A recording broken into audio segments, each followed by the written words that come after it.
My name is Amara. I want to tell you my story. It is a story about love. It is a story about waiting. It is a story about choices. This happened in my village in Africa. It changed my life forever. I grew up in a small village called Kumasi. Our village was beautiful. We had golden fields. We had big trees. We had a river with clean water. Life was simple. Life was good. When I was a little girl, I met a boy. His name was Kofi. He lived near my house. We played together every day. We ran in the fields, we climbed trees, we laughed together. Kofi was my best friend. As we grew older, something changed. Kofi was not just my friend anymore. He became more than that. I started to feel something different in my heart. When I saw him, my heart beat faster. When he smiled at me, I felt happy. I was falling in love with him. Kofi felt the same way. One day he told me, we were sitting under our favorite tree. It was a big acacia tree near the river. He held my hand and said, "Amara, I love you. I have always loved you." I was so happy. I told him, "I love you too, Kofi. I have always loved you too." We were 20 years old when Kofi went to my father. He asked my father for permission to marry me. My father looked at Kofi. He saw that Kofi was a good man. He said yes. The whole village was happy for us. We were going to get married in 2 months. But then something bad happened. The rain stopped coming to our village. The crops died in the fields. The animals became thin. The wells had no water. This was very bad. The village elders called a meeting. They talked to the oracle. The oracle gave them a message.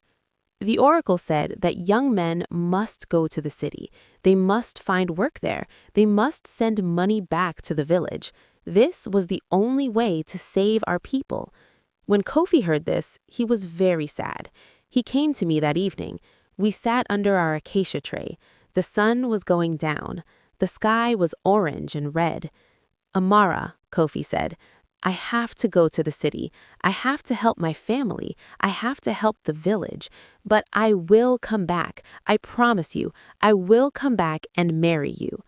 I started to cry. "How long will you be gone?" I asked. "1 year," Kofi said. "Maybe 2 years. Then I will come back. We will have our wedding. We will be together forever." I gave Kofi a bracelet. It was made from special beads. My grandmother gave them to me. "Wear this," I said. "It will protect you. It will remind you of me." Kofi gave me his ring.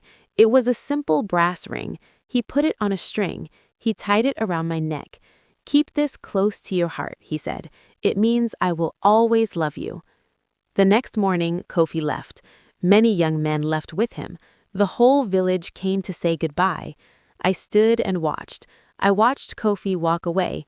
I watched until I could not see him anymore. My heart felt broken. The first months were very hard. I missed Kofi every day, but he sent me letters.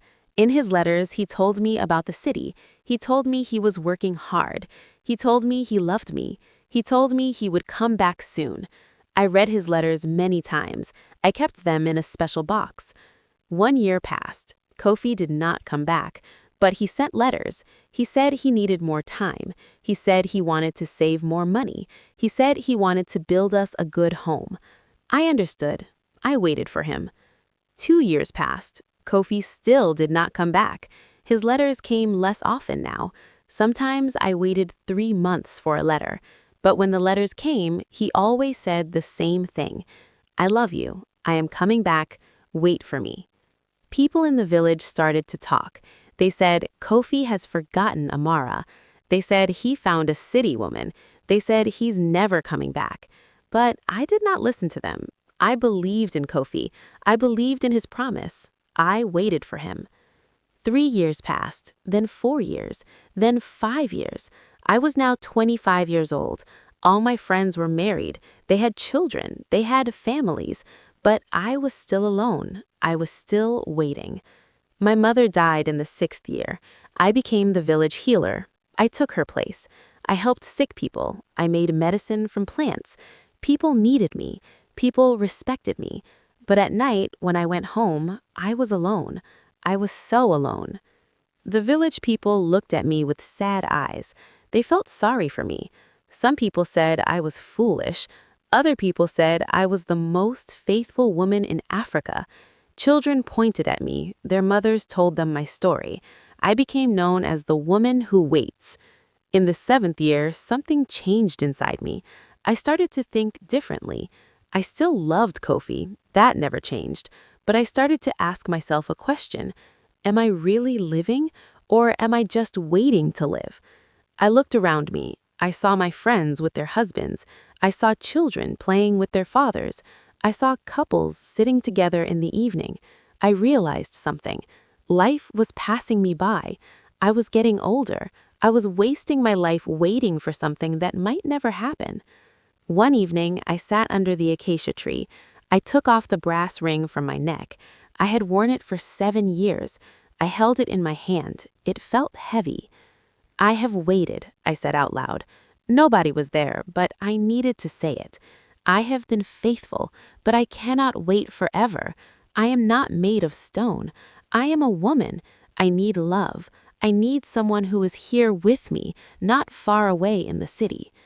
I did not throw the ring away. I put it in a small pot. I buried it under the acacia tree. This was my way of letting go. I had honored my promise. Now it was time to honor myself.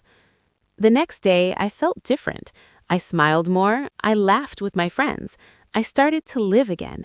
I started to imagine a different future, a future without Kofi. There was a man from the next village. His name was Jabari. He was a widower. His wife died 3 years before. He was a kind man. He was a good man. He saw me at the market sometimes. He started to visit our village more often. At first, I was polite, but distant. I did not want to get close to anyone. But Jabari was patient. He didn't push me. He just showed up. He helped me carry heavy things. He brought me fruit from his farm. He made me laugh. Slowly, I started to trust him. Months passed. I started to look forward to seeing Jabari. He made me happy. He listened to me. He cared about my work. He was there. He was present in my life. This was different from Kofi's letters and promises. Jabari was real. One evening, Jabari and I sat under the acacia tree. He looked at me seriously. "Amara," Jabari said, "will you marry me? I know you loved someone before. I'm not trying to replace him, but I can give you a good life. I can make you happy. Will you give me a chance?" I sat quietly for a long time.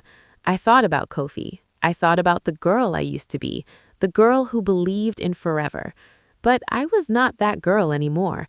I was a woman now, a woman who had learned that love needs more than promises. Love needs presence. "Yes," I finally said, "I will marry you." We planned the wedding for 3 months later.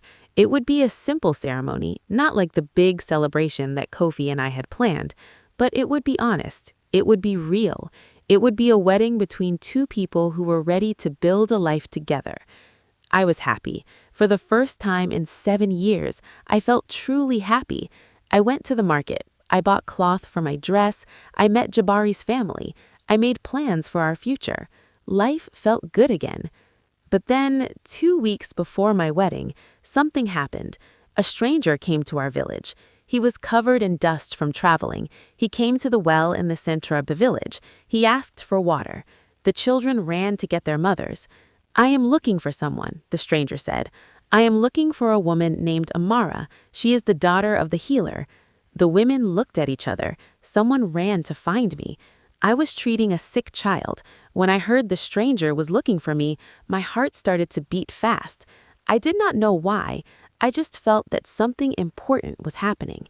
I went to the well. The stranger saw me. He reached into his bag. He pulled out a letter. "This is for you," he said. "It is from a man named Kofi." When I heard the name Kofi, the world seemed to stop. All the women around me gasped. Everyone started to talk at once. I took the letter with shaking hands. I opened it. The handwriting was Kofi's. I had not forgotten his handwriting. "My dearest Amara," the letter said, "I know I broke my promise. I said 1 year. It has been 7 years.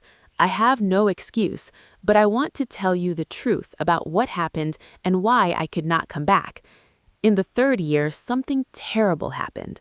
There was an accident at my work. A wall fell down. I was under it. I almost died. My legs were badly hurt.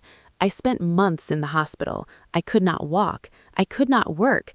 I could not even write to you. I was so ashamed. How could I come back to you like this? I was a cripple. I could not work. I could not provide for you. I thought it was better to stay away. I thought you would be happier without me. But the doctors helped me. Slowly, I learned to walk again.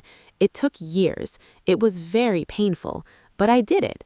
I worked hard. I saved money. I paid all my hospital bills.